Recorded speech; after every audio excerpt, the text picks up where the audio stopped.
So all this time I'm thinking, how bad is Danny? He's got a bullet in his head. I got a chaplain on standby there. Like, I'm telling him on the phone, this is last rites. And meanwhile, I'm asking the police, where's Nicholas? Nobody knows.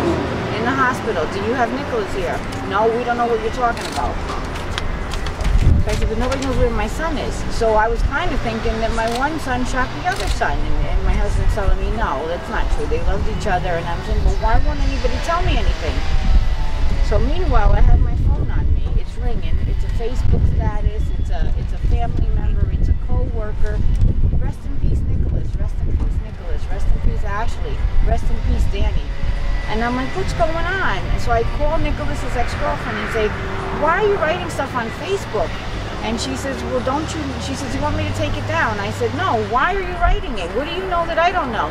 She says, Mom, there was a news conference at 11:30 on the TV. Nobody told you Nicholas is dead? I'm not one of those mothers that's in denial. I very much know that Nicholas was a problem child, and I can't sit here and lie and tell anybody who's different. He was a loving son. He loved me to death. He loved his brother. He loved his stepfather.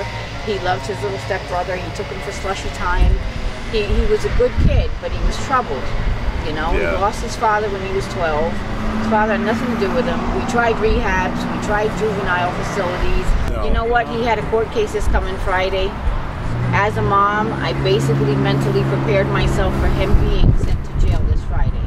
That's all I thought. The long and the short of it was he was going to be either convicted, remanded, placed somewhere. They were trying to try him as an adult now.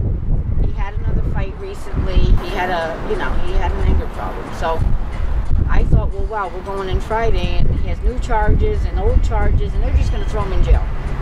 So I'm just going to go visit my son in jail every couple of weeks. That's all I thought. And I could deal with that. Being bipolar, he got on marijuana and it just escalated from there. And him and Brad became like partners. So, you know, one influenced the other and they just took off with whatever they were doing. But Danny had nothing to do with that life. Danny was there for one night because he had a tip with his girlfriend. Danny worked at First Hospital. He worked in the environmental department. He worked double shifts to pay for that apartment. I just really want everybody to know that Danny was in the wrong place at the wrong time. Basically. It had nothing to do with any deal that Bradley and Nicholas had going on. No. And the poor little girl, the same thing. If she was Bradley's girlfriend, he was a good-looking kid, you know. He had nice, light eyes. He was a handsome boy. She fell in love with the wrong kid or she was dating the wrong kid, whatever level their relationship was on, I have no clue.